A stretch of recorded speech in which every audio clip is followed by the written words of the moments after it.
Hello दोस्तों, आज हम डिज्नी प्लस हॉटस्टार पर रिलीज हुई वेब सीरीज कमांडर करण सक्सेना की स्टोरी को एक्सप्लेन करेंगे, जिसके एपिसोड 1 की शुरुआत फाइटर प्लेन SA-101 से होती है, जिसके ग्रुप कैप्टन स्वदेश होते हैं। अचानक वो प्लेन पाकिस्तानी सीमा में जाकर क्रैश हो जाता है, लेकिन उस क्रैश में कैप्टन स्वदेश की जान बच जाती है, जिन्हें पाकिस्तानी आर्मी बंदी बना लेती है।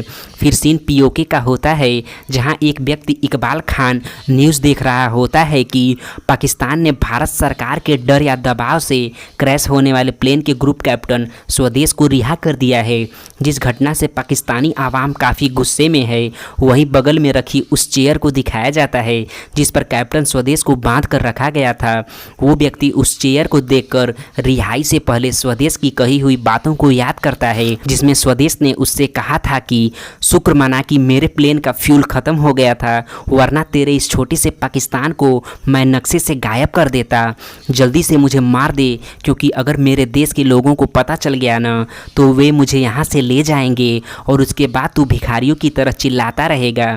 तभी वहाँ इकबाल खान से मिलने आर्मी ऑफिसर अहमद आता है, जो आते ही इकबाल खान पर चिल्लाने लगता है और कहता है कि तुम्हारे होते हुए स्वदेश कैसे रिहा हो गया, जिससे पता चलता है कि इकबाल खान पाकिस्तान का बहुत बड़ा आतंकवादी है, जो आर्मी ऑफिसर से कहता है कि अगर आप आर्मी से नहीं होते तो मैं ऊंची आवाज़ में बात करने के बदले यहीं आपकी कब्र खोद देता, और उन्हें बताता है कि स्वदेश हमारी वजह से रिहा नहीं हुआ है, बल्कि आपके एम्बेसडर की वजह से हुआ है, जो कि हिंदुस्तान से डरता है, वरना हम स्वदेश को यहीं गाड़ देते।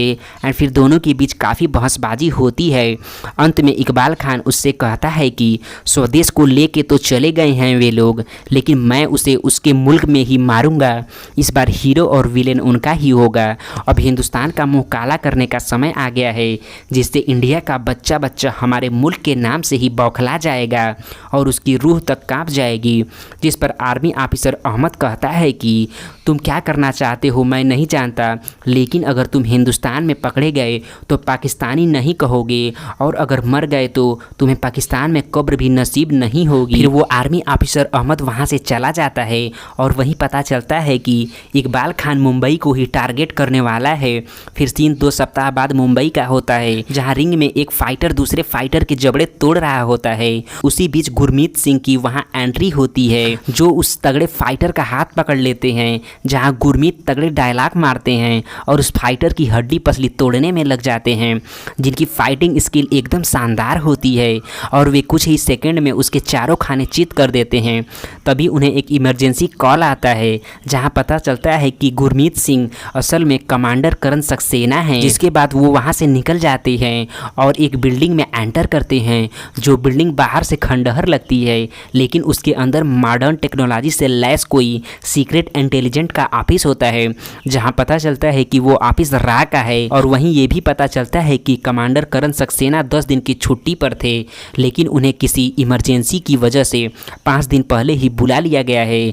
कमांडर करण सक्सेना की एक खास बात होती है कि वे छुट्टियों में अपनी टीम के लिए नए फाइटर्स खोजते रहते हैं, इसलिए ऑफिस में एंटर करते ही वे कुछ नए फाइटर्स की लिस्ट अपने टीम मेंबर समीर को थमा देते हैं। एंड फिर चीफ के ऑफिस में जाते हैं, जहाँ चीफ बहुत परेशान होते हैं और वे बताते हैं कि मेरे सबसे खास एजेंट राकेश की किसी ने हत्या करके लाश समुद्र में फेंक दी है, जो कि हमारे लिए अच्छा संकेत नहीं है।